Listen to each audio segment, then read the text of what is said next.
Thank you. My name is Jonathon Hinkle. I'm an assistant professor of music in the Department of Music here at Colorado Mesa University. I also direct the newly formed marching band, and I teach courses in music education. And I am a band geek. So that's what I'm going to talk to you about today. I had a really exciting opportunity to come here about 4 years ago from the East Coast. I was living in Florida and teaching there. I was a high school band director. And I decided to come out here with this opportunity to start a marching band at Colorado Mesa University. And it has been one exciting adventure. When I got here, the marching band was 0. And a couple years later, we had about 140 students in the group after some aggressive recruiting and some fantastic financial and moral support from many of you and people in the community and at CMU. There are lots of reasons why I am passionate about band, and a lot of it came from my own experience in growing up and being in band, and both of my parents are musicians and are music teachers, so a lot of it started very early for me. And I think starting a band program at a university, we had a lot of hurdles to get through, but a lot of that was associated with the idea of being in band or being a band geek and whether or not that was cool or not. So I think we in the band world have decided to laugh at that with our, as you can see, silly jokes. But also just own that reality. There's certainly a breadth of research that has been done with students that have been involved in instrumental music programs in high school and in college that show good evidence that those students might be more prepared for life or score better on standardized tests. And all of that research is great, and happy to have it. But the other things that are harder to measure, harder to collect data, are the things that band students experience, like learning how to be committed to a group and learning individual responsibility and learning what it means to be in a large team like a college marching band. And although we do focus our hard efforts on producing a show that has visual elements and of course the musical element, a lot of it is also about being a part of a big fraternal organization, and that can be just a lot of fun for us. Unfortunately, there have been a lot of movies, some recent here that I have just reminded you of, maybe you've seen, that give our industry a little bit of a bad name. And we laugh at them, those of us that have been involved in a band either in high school or college, mostly because they're funny. But a lot of times they're just inaccurate, and that's okay. Like I said, we own being a band geek, but they're good films. There's just a lot of inaccuracies with them. So as I've mentioned, band geeks own that reality of being a band geek, and I don't know that there are many band students that really get upset by being called a band geek because they love it so much. When I was growing up, I think I dealt with that a little bit from my friends that I had or people that I was participating in varsity sports with in my high school that were not in the band because they didn't get it.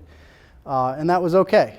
Eventually I learned how to own up to that and get to the position that I'm in today where my students sometimes kindly refer to me as king of the band geeks, which is okay with me. One of the things that I think you should understand about band, if you're not familiar with it, is there's no bench in band. Band is a very inclusive environment, and we really like that about our organization.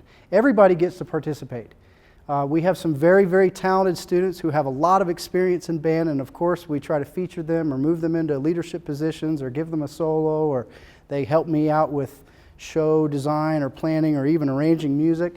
And then we have some other students, especially in our college band here, who've never been in band ever before.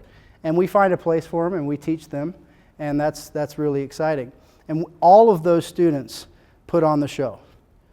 We don't just put our best 11 players out on the field or our best 5 players on the court. Everybody does the show, and that's really important, I think, for teaching them about that large team effort. And obviously transfers can be made in terms of social education and becoming a part of a bigger organization. I have a bunch of pictures here that are just going to kind of scroll as I talk a little bit more. As a band director here at Colorado Mesa University, I get the great opportunity of talking a lot about band outside of campus and with other people in our community and older people and young people. And it is very common that I find people who were in band at one time who look back at those experiences with a lot of positive remarks, and just were really excited about the time that they spent in band. Maybe it was even the best 4 years of their life, being in college or being a part of their college band or high school band. It's very rare. In fact, I don't think it's ever happened that I meet someone that was in band that said, you know, I didn't like that. That was terrible. I shouldn't have done that. I do meet people that obviously have not had the experience that don't know either way. But I think that statement is very powerful for me, at least when I'm talking to them. And it's something that I like to tell other people. That at the core of my philosophy, I want to encourage people in grade school to learn how to enjoy music and maybe become better at it, maybe participate in band or orchestra or choir. And eventually, I'm not necessarily encouraging that they would pursue a career in that field, but that they would pursue lifelong experiences in those ensembles.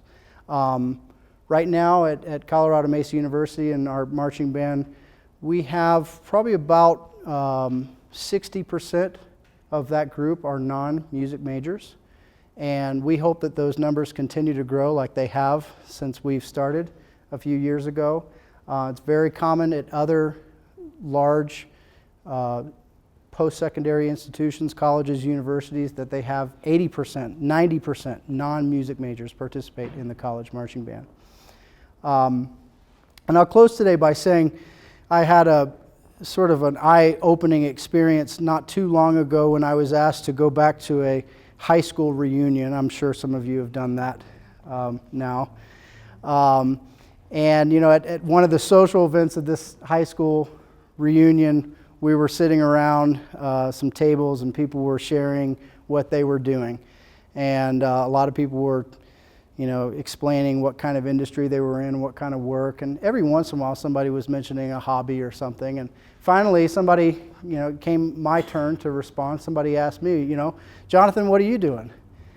And I said, well, I'm still in band. And it kind of hit me, and they laughed a little bit. And so that was a neat moment for me. Since the 6th grade, I've always been in band. I've always done a band camp in the summer. In the fall, I'm marching band season. And it was my father who taught me this line that we're looking at right now that I think is really important, regardless of band or anything else. But it's so very true. If you're not a geek at something, what are you? Thank you very much.